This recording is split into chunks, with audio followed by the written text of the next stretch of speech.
So you love your children and you want to be the best parent you can be. So how can mindfulness help? So here's my top tips for being a mindful parent. The first tip, as usual with me, is do your own work first. Learning mindfulness, I'm hoping some of you have an established mindfulness practice. A lot of you have probably been working with me for a while. As we practice mindfulness for ourselves, we become more accepting, less judging, and more compassionate towards ourselves. And we extend the same courtesy to our children and to our partners, if we have a partner on the scene. So naturally we create more harmony in our family environment doing that. So once we've got ourselves right, we go on to my second top tip for mindful parenting, and that is give up the knowing and start being more curious. So oftentimes as a parent, we know so much about what our kids should be doing, how they should be thinking, who they should be friends with, that we get so caught up in our own knowing of how our children's lives should play out. Perhaps they should be the same as ours, or perhaps they should do things really differently than what we do. But we all have a certain expectation, certain knowing of what our children's lives should look like. I'm saying get rid of this. Be more curious. Who is this beautiful child that I have in front of me? What is their uniqueness? Let's have a look at that. Let's explore that.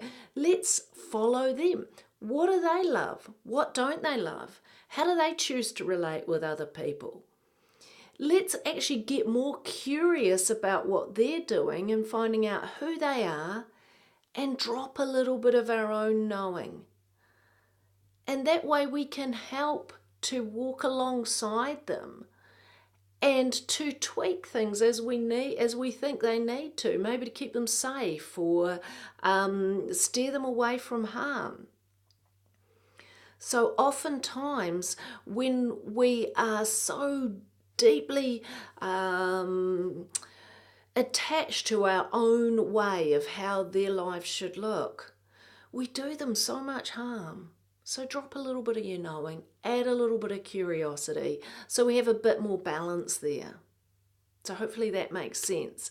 And then the next thing, once we've got that right, I think it's just so important for us to accept their emotions. So as we learn mindfulness for ourselves, we become more accepting of all of our emotions, knowing just how important all our emotions are and just how transitory they are.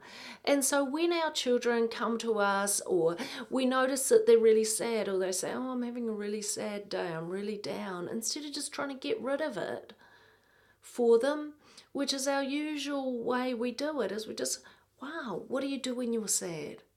I like to make myself a cup of tea, or ring a friend that I know will probably be guaranteed to make me feel happier, or hop into bed if I have time with a nice book.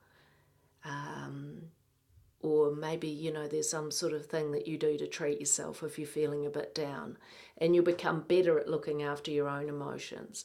And if you notice that when you allow that, more often than not, those emotions pass much quicker for those children because they're not attached to it. They don't feel worried that they're sad or that they're anxious.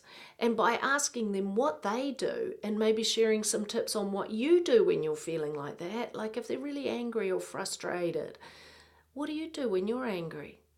This is what I like to do. I like it to step outside in the fresh air and have a walk. So that way we're helping them build their armory of ways of coping in the world. So just allow them to accept their emotions by accepting them. I get a lot of kids brought into me that parents are freaked out because they're anxious. This is a natural human condition sometimes to be anxious. And so I often say to those kids, congratulations, back in prehistoric times, you probably would have been the leader of the pack. It's a natural human response to get stressed and to get anxious about things. Your heart rate increases, you're pumping adrenaline through your body. This is good, you're alive, you're human, you're healthy. But we just have to obviously remind ourselves in times like that there's not a saber-tooth cat in front of us. Perhaps it's just a maths test, or perhaps it's just your first day at school. So just accepting the things that all their ups and downs and all their emotions, just allowing, that's okay.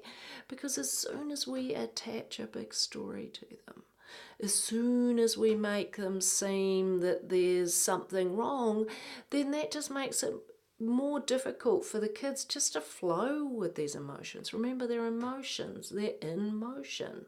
So allow all of this to happen for them. Now, the next tip that I have here is let them fail. Let them fail. This is such a difficult thing to do. Don't keep silver lining everything. Like if they've gone out there and they've done something that sucks, it's really not good, and they want to go, oh, this is really, really bad. And you're going, oh, no, it's actually really good. I like it and all that. You know, hey, sometimes it's all right to go, yeah, that sucks, but that's okay. You know, it's okay because you showed up. You gave it a go. Dust yourself off. Get back out there. Life's not about whether we win or lose. It's about showing up and engaging fully. So let them do that. Let them fail. Have a laugh. Yeah, you went in there and you weren't good. That's okay. You know, you're going to dust yourself off and go back in there and keep engaging and keep connecting and keep showing up. That's what life's about. Because it's the people that show up most fully in life, and the people that can fail and just keep putting themselves out there. They're the ones that go on to do huge things, not the ones that win at everything. It's the ones that just keep showing up, regardless as to whether they win or lose. They find something they believe in and they show up fully, whether they win or lose at it. So just allow them to fail. Don't silver line everything for them. Just see it as is. Get real. Allow them to get real. It's okay. And then the last and final tip is just, life is messy. Don't keep trying to iron it out for them. Life is messy. You know, there are ups and downs. And just allow them to see that for yourself. That maybe, you know, there've been times where you haven't been taking the right path, where you thought you should have been doing something and that it wasn't the right thing to be doing. And so that they realise there is some scope, you know, there's no such thing as perfection. Life's messy and it's full of ups and downs, but it's rich and can be rich and fulfilling, and it is. It's wild and it's precious. Be grateful and make the most of it. And just whatever you do, keep showing up and keep engaging. So allow those incredible people, incredible children that you have in front of you. Just see them for the uniqueness they are. There will never ever be one of them again. And there has never been another version of them. So really follow them. See what's inside of them. Be surprised. Let them surprise you.